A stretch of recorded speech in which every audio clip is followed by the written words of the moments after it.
Somebody asked another question. There's a pretty straightforward answer to this, but it might be cool to talk about again. Alex asked, is it better to have saturation on individual tracks or in submasters and mix bus? And I think you and I probably both agree that yes, Ruby 2 would work. Ruby 2. That's what I meant to say. That trying to do things on individual tracks, if you can achieve it, is always better. It gives you more. Try not to rely on the mix bus for. I know a lot of people have compressors. Groups. And things if you want to glue all your background vocals together with a little saturation, then send it to a BV group and then put some sort of saturation tool on that, some sort of limiter on that. But yeah, I'm more of an individual processing type.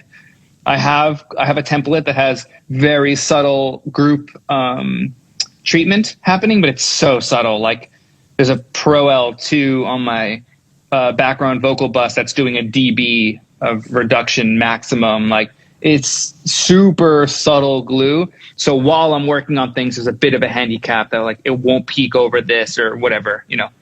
I think it's a subtle amount of imaging on synth groups and key buses and like I said, background vocals that kind of smear the background vocals out so the lead can be really pokey and forward and, you know, again, all subtle things. There's nothing heavy-handed.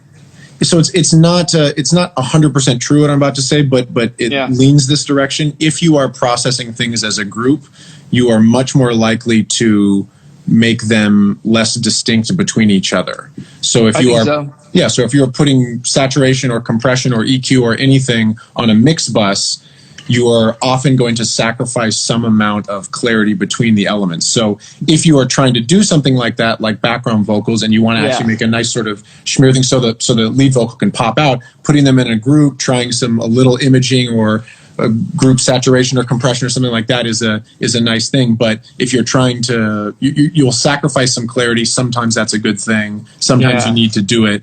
But I would say generally getting the individual elements right, and then it goes back to, is the part right?